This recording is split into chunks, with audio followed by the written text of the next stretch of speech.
जय माँ बगलाओं की जयमदासी। मैं आज बहुत खुश हूँ।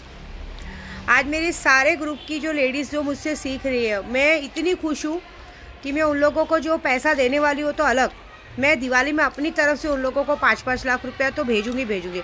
और जो में से सिर्फ गुरु मंत्र लेके पूजा करा रहे हैं, मैं तो उनको जो 5-5 लाख भेजूँगी। जो लोग मुझसे लॉटरी का काम चालू करा उनके लिए, कि उनको तो जाने वाला है, लेकिन जो मुझसे सिर्फ गुरु मंत्र लेके सीख रहे उनको तो मैंने कहा ही था कि मैं 5 लाख दूंगी, लेकिन अब 5 की जगह मैं 10 दूंगी दिवाली में। दिवाली है 17 तारीख से 11 तारीख तक आप सबके अकाउंट में पैसा आ जाएगा, ये मेरा वादा है। अब खुशी किस बात की, देखो खुशी इस बात की है कि जो भाई जिसने हरीश पांडे जैसे आदमी लोग जो औरतों को खिलौना समझ के, मतलब कहते हैं ना अपने घर पे रख के फ्रॉड कैसे फंसाने को देखते हैं। अब ये बंदे ने क्या किया मैं आपको शुरू से बताती हूँ। ये बंदे ने पहले तो जब देखो तो रूम का भाड़ा बढ़ाने के चक्कर में, रूम खाली कराने के चक्कर में हमेशा भाड़ा बढ़ाता रहा, पैसा लेता रहा। और इसने गलती क्या कर दी इसका घर जप्ती में आ गया था। जप्ती में घर आने की वजह से मुझसे इसने चेक मांगा कि मुझे सामने दिखाना है और आप टेंशन मत लो, मैं चेक वेक डाल। मैंने बोला बगैर पूछे डालना मत, रिस्क मत लेना। अब ये गलती से ये भूल गया कि अगर आप भाड़े पे हैं, भाड़े पे किसी को रखते हो तो पहली बात तो आपको ब्याज लेने का हक नहीं है, और दूसरा आपको इस तरह से किसी को ब्लैकमेल करने का हक नहीं है। अब इससे क्या किया, चेक डाला, चेक रिटर्न नहीं हुआ है, चेक को मैंने स्टॉप करवाया है। अब इस गधे को समझ में आना चाहिए कि चेक रिटर्न का मामले में 138 केस लग सकता है, लेकिन स्टॉप चेकिंग में कोई नहीं लग सकता है। अब इसने क्या किया, ऐसे करके बहाने से जो भी है ठीक है। बाद में मुझे इमरजेंसी बोला कि मुझे घर बनवाना है, मुझे बेचना है, आप खाली करो, ठीक है, मुझे रहने आना है क्योंकि मेरा केस चालू है, तो मुझे मेरे मियाँ बीबी को रहना पड़ेगा। ये बोल के उसने बोला, तो मैंने इमरजेंसी में घर खाली किया। घर खाली मैंने इसको करके 5 अगस्त को चाबी दी। 5 अगस्त पिछले साल 5 अगस्त 2024 को इसको चाबी दे दी थी मैंने, ठीक है। और इसने मुझे 12 अगस्त को इसने जाके कोर्ट में केस फाइल किया। पहले से घर खाली कराया और बाद में ऐसा केस फाइल किया कि इन्होंने चेक रिटर्न कराया, ये वो फलाना ठिकाना ऐसे किया, क्योंकि बाकायदा लिखा था ना 12 अगस्त को रजिस्टर हुआ है। और 12 अगस्त को रजिस्टर होते ही 1 महीने बाद तारीख पड़ गई। तो अभी फ्रैंकली बात ऐसी है, मैं सबको खुशखबरी बताऊं कि देखिए, इसको ऐसा लगा कि औरत जाते हैं, इसको अगर कभी लेटर, पहले कैसा था कभी कभी भाड़ा लेट होता तो जानबूझ के लेटर भेजता तो भाड़े चले जाते थे।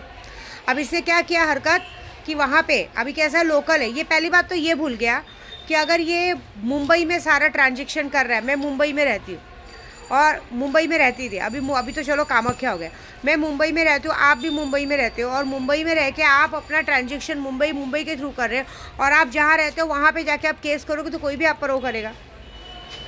तो इसने जानबूझ के वहाँ क्या, अभी ऐसे तो मैं भी आप पर, अभी मैं भी मानहानि का केस करूँ विंध्याचल में जाके, और विंध्याचल में आपको कोर्ट में बुलाऊँ, चलेगा आपको? वो अथॉरिटी नहीं होती, उल्टा वो केस में उल्टा फंस जाते। अब इसकी भलाई इसी में, या तो ये अपना केस वापस ले, नहीं तो आगे के लिए तैयार रहे, क्योंकि मैंने ऑलरेडी, मेरे वकील ने अभी इस पे हाई कोर्ट में केस करने जा रहे हैं इस बिहार पे कि सारा ट्रांजेक्शन तो हमने मुंबई में किया, तो ये ऐसे कैसे वहाँ जा सकता है। और हमें वहाँ कोर्ट का सब पता चला है कि ये वहाँ के कोर्ट के जो मुलाजिम होते हैं सबको ख़रीदने की कोशिश करना, लोगों के थ्रू लेटर पहुँचाना, क्योंकि इसने तो मैं तो मुझे मजाक में लग रहा था, मैं तो यात्रा पे ही थी, मुझे क्या लगा ऐसे ही भेजता होगा, ये करता होगा, वो तो बाद में पता चला सब। अब इसको क्या लगा इनके पास प्रूफ नहीं होगा। मेरी एक आदत है, आप मुझे 1 रुपया देते हो या मैं आपको 1 रुपया देती हूँ, मैं उन सबका पूरा स्क्रीनशॉट अपने पास रखी रहती हूँ। मैंने अपने वकील को शुरू से लेकर लास्ट तक का सारा पैसों का स्क्रीनशॉट दिया, सब कुछ दिया। आज मेरे वकील ने जाके कोर्ट में पेश भी किया, दिखाया भी। अब मज़े की बात क्या हुई मालूम है, उल्टा मेरे वकील ने इसका पूरा बायोडाटा निकाला। ये महाशय तो जेल भी जाके आ चुके। इसका कहीं मलाड में घर था जहाँ पे इसने झूठा साइन वाइन करके कुछ तो कांड किया।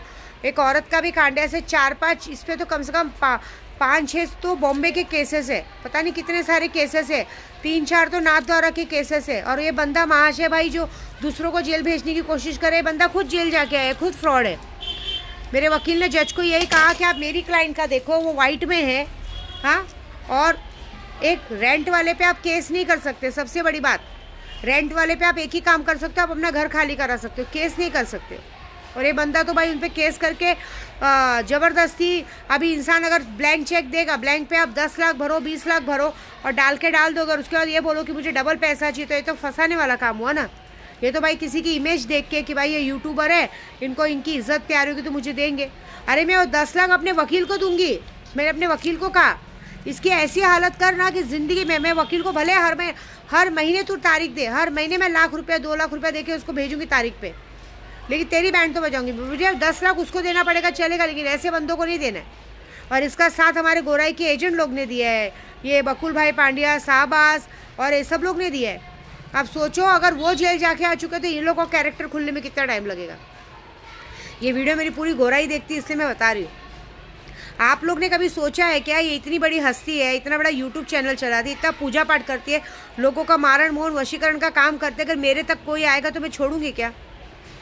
मैं एक लड़की को सिखा रही थी, हाजिदा नाम की, उसकी आदत हो गई थी कभी इस नाम पे कभी उस नाम पे पैसे मांगना। मैं उसको ऐसा लगता था कि माँ मेरे भरोसे, मेरी बिल्ली मुझे से मैंने छोड़ दिया, तो को जो कोशिश करनी कर। कितने लोग मेरे से कमा रहे थे, कितने लोगों का मेरे से घर चल रहा था मेरे से, हाँ अच्छा खासा खाना, लेकिन सबको अपनी अपनी चर्बी।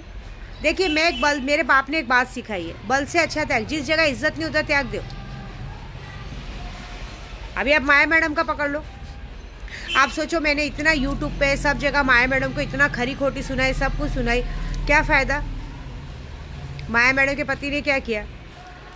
उसको इस वक्त उसमें कोई इंटरेस्ट नहीं है, उस वक्त इधर इंटरेस्ट है, क्योंकि मैं पूरी दुनिया के लिए माँ हूँ ना, लेकिन अपने पति के लिए तो अब उसकी पत्नी हूँ ना। और उसकी पत्नी आज करीबन 1 महीने से ब्रह्मचार्य का व्रत रखी है और इतनी सुंदर तैयार होकर उसके सामने बैठती है, लेकिन उसे हाथ लगाने की भी इजाज़त नहीं है। आपको मालूम है आदमी जात कैसे होते हैं, वो चाहे 1 और 2 बीवी हो, अगर उसके पास 2-2 ऑप्शन है खाने के लिए, लेकिन उसकी नज़र अगर वो दोनों खाना उसको बराबर मिलता रहे तो ठीक है, नहीं तो अगर एक खाना बिन्ना बंद हो गया तो उसकी नज़र उस पर। वो 24 घंटे ये फिराक में है, जैसे होता है ना, हमारे घर में एक विस्की है, छोटा सा डॉगी, जब मेरी स्वीटी कभी डेट वेट आ जाती तो उसके पीछे पागल हो जाता है, उसको छोड़ता नहीं है। तो इससे वो हाल है, क्या इज्जत रह गई बताओ?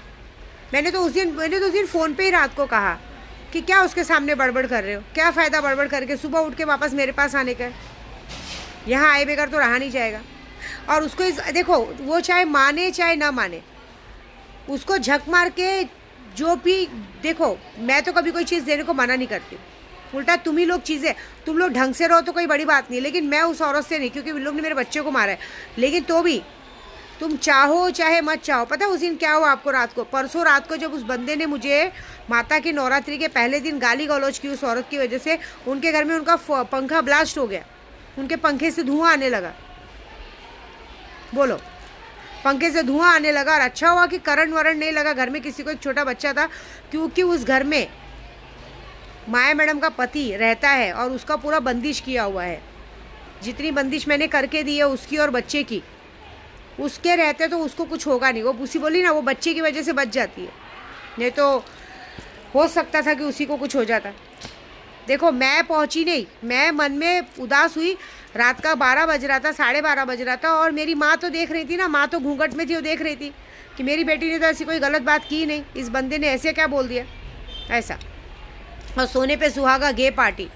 मैंने एक बात देखा है, आज की तारीख में ना, आज की तारीख में औरतें प्यार नहीं करती, आदमी। हमारे यहाँ तो माया मैडम का पति और उसका दोस्त, माया मैडम के पति का दोस्त, भाई बहुत अच्छा प्यार चल रहा है। कहते ना वो, ऐसा याराना तो मैंने देखा नहीं, ऐसा याराना कि रोड का भिखारी बन गया। सोचो, वो रिक्शे वाले की बात कर रही हूँ मैं, आप सोचो रिक्शे वाले को जैसे ही पता चला कि हम और सब मिलके उसका मारण क्रिया कर रहे हैं, उसने रिक्शा चलाना छोड़ के अपनी गली में होटल चालू कर लिया, अंडे पाव की दुकान चालू कर ली, सब बैठ के, माँ बेटे सब बैठ के अंडा पाव बना रहे। अरे तुम लोगों को शर्म आनी चाहिए, तुम्हारे घर के लोग ऐसी हरकतें क्यों करते हैं? एक औरत तुम्हारे बेटे को भाई बना के राखी बांधती है, अपने करती है, तो उस भाई को उसकी बहन पे ज़्यादा ध्यान देने से ज़्यादा जीजा के साथ गांड मरवाना ज़्यादा अच्छा लगता है। हाँ, आज भी मैंने देखा, इतना सब कुछ होने के बाद भी भाई जा रहे, मेरे पति तो उनको हाय हेलो किया जा रहा है। चलो अच्छा हुआ आज मैंने देख लिया, क्यों ना वो धंधा भी बंद करवा दूँ, कितना दिन चलेगा और कौन खाएगा उनके हाथ का? भाई ऐसा नहीं हो कि कल मर मुरा जाए, भाई ये लोग भी जादू टोना करते रहते हैं। देखो बात तो ऐसी है कि अगर तुम लोग रिक्शा चलाना छोड़ोगे तो वहाँ बैठोगे, और वहाँ पे जिस जगह बैठो वहाँ पे एक ऐसी औरत की गंदी आत्मा है कि वो आत्मा कभी नहीं छोड़ेगी, तुम्हारे पीछे पड़ी रहेगी, तुम्हारा धंधा चलने नहीं देगी। हो सकता है सांप के रूप में, किसी भी रूप में आके तुमको डस के चले जाए। मौत तो होनी है, ये दशहरे तक मैंने कहा ना होगी। और माया मैडम बोलूँगी क्या इज्जत है? आज तो मैंने बोला भी, चलो इस बात का तो थैंक यू बोलूँगी कि चलो इसी बहाने भले कितना भी था बच्चे को घर तक आने दिया गया। बच्चों को अच्छी संगति में रखेंगे तो अच्छा चीज़ सीखेंगे। आज मेरे घर में माता रानी की पूजा होती है, पाठ होता है, रंगोली लगती है, माता जी का भजन चलता है। मेरे बच्चों को ये तो है कि सुबह उठने पे उनके कानों में भजन सुनाई देता है। जैसे हम करेंगे हमारे बच्चे भी वैसे ही करेंगे, सेम जैसा संस्कार देंगे वही करेंगे। आप सोचो, लेकिन क्या कर सकते हैं, अपनी नीयत को सुधारो। एक बात बता दूं, मैं सीधी बात बता देती हूँ माया मैडम को यूट्यूब के जरिए कि तुम्हारा पति किसी का नहीं है, ना तुम्हारा है ना मेरा है, ठीक है। जहाँ पैसा है वो उसका है। सोचो 10 कम से कम 50 तोला सोना पहन के रखा है, कभी तुम्हारे गले में एक चेन का टुकड़ा भी डाला क्या? मेरी माँ ने मुझे ये सब क्यों पहना है मालूम है? इसी बात पे कि तू सामने वाले पे 20-25 लाख का गहना भर रही है, 20-25 तोला भर रही है, कभी तुझ पे मुसीबत आई वो निकाल के देगा क्या? तू पहनना, तू रानियों जैसी रह, तू काहे के लिए रह रही है? वो सिर्फ सबका यूज़ करना जानते हैं। अगर मेरे साथ कोई काम वाली है तो काम वाली के कंधे पे हाथ रखना है, कभी काम वाली पे दिल आ गया, कभी मैं महीनों भर तक यात्रा पे हो तो तुम पर दिल आ गया, और कभी मेरे साथ यात्रा पे तो मुझ पे दिल आ गया। बस इतना ही है। आदमी जात में बोली ना, कुछ फ़ायदा नहीं उनको बोल के। सच्चा प्यार किसी एक से होता है, जैसे हमें है। मैं खुद बोल रही हूँ, मुझे ज़िंदगी में एक ही बार प्यार हुआ। मेरी जिससे शादी हुई थी मुझे उससे प्यार नहीं था, माँ बाप की पसंद से शादी हुई थी, हो गई। प्यार जिससे हुआ, आज भले उसे गाली दे रही हूँ, कुछ भी कर रही हूँ, लेकिन जी जान से प्यार करती हूँ। उसके सिवा मुझे किसी की तरफ देखना भी पसंद नहीं है। मैं रास्ते में भी चलती हूँ, कोई लोग मुझे देखते भी नहीं तो भी मैं आँख उठा के उन्हें नहीं देखती, उनकी तरफ देखती नहीं हूँ। मेरी एक ऐसी आदत है। इस मामले में लोग मुझसे डरते हैं, मैं रास्ते में चलती तो मुझे घमंडी समझते हैं। लेकिन यहाँ ऐसा कैसा प्यार कि पहली बीवी दूसरी बीवी के साथ यात्रा में घूम रहे हैं तो पहली बीवी पे प्यार आ गया कि चलो जाऊंगा तो अभी, मतलब कैसा होता है ना, एक चिकन थाली एक मटन थाली। अभी एक विश्व सुंदर, अभी कहते हैं ना, जैसे त्रिपुर सुंदरी के साथ घूम लिया तो चलो घर में जो दाल चल रहा है वही। ये प्यार नहीं है, ये हवस है। प्यार किसी एक इंसान से होता है। लेकिन सच बोलूं तो प्यार तो यही है, क्योंकि चाहे कितना भी लड़ाई झगड़ा हो, झंझट हो, सामने वाला तुम्हें छोड़कर यहाँ भागने को देखता है, ऐसा। और 24 घंटे बच्चे को एक ढाल बना के अपने बाजू में रखते हैं सब लोग कि कहीं ऐसा नहीं हो कि भाई पता चला बच्चा बाजू में चढ़ जाए। 5 बजे का अलार्म लगाया जाता है डर के मारे। जब 5 बजे अलार्म होता है कि हाँ सुबह हो गई, तब इंसान बिंदास होता है कि चलो अब आजू बाजू वाले उड़ गए, मेरा रेप नहीं होगा। हाँ, माया मैडम का पति माया मैडम से इतना डरता है कि माया मैडम जब देखो, मैंने देखा है ना, जब देखो कहीं ना कहीं हाथ वाथ लगाने की आदत है तो जबरदस्ती हाथ वाथ फेंकते, वो करते। लेकिन जैसे ही सुबह का 5 बजता है, अलार्म बजा, तब उसे समझ में आ जाता है कि अब मेरी इज्जत को कोई खतरा नहीं है, अब सो जाओ। ऐसा क्या कर सकते हैं, जाने दो, जिसकी करनी वैसी, मेरे को कुछ नहीं करना, मैं तो माता रानी में बिजी हूँ। ये बात तो पक्की है कि जो सज़ा मिलेगी वो बहुत बड़ी। अब मुझे ज़रा हनुमान चालीसा पढ़नी है, मुझे काम करना है, तो मैं अपने ग्रुप वालों को बोलूँगी थैंक यू सो मच। अब हमें ये करना है कि अभी इस इंसान पे तो 4-5 केस तो मैं डालने ही वाली हूँ, क्योंकि इसने मेरे साथ जो हरकत की है वो सारा प्रूफ जमा किया, और उसका सारा बायोडाटा मेरे वकील ने जज को दिखाया कि आप खुद देखिए, इसका बायोडाटा देखो, इस पर कितने केसेस। ये फ्रॉड है, ये खुद फ्रॉड है, दूसरों को फ्रॉड में फंसा रहा है। अगर ये रियल आदमी होता, मैं बोलती हूँ, अगर इंसान रियल रहता है, समझो अभी आप हो, आपका 2 पैसा बाकी हो और आपको मुझे नहीं फंसाने का मन है ना, तो आप मेरे घर पे आके 4 आदमी को लेके बोलो कि भाई ये चीज़ बाकी है, देके हटाओ। बस डायरेक्टली बेगर छुप छुपा के किसी को केस करने, आजकल बहुत लोगों का आदत हो गया। कोई बात नहीं, तुम्हारी करने की सज़ा तुमको अच्छी मिलेगी। या तो तुम ज़िंदगी भर लिए केस वापस ले लोगे, या तो ज़िंदगी भर, अब एक बार तो जेल जाके आ गए हो, अब तो उम्र भी नहीं बची जेल जाने की। कहीं ऐसा नहीं कि ऊपर का टिकट कट जाए। मैं तो भगवान से मनाऊंगी कि ऐसे लोगों को जल्द से जल्द ऊपर बुला लो, ठीक है। तो बस देखते क्या है। जय माता दी।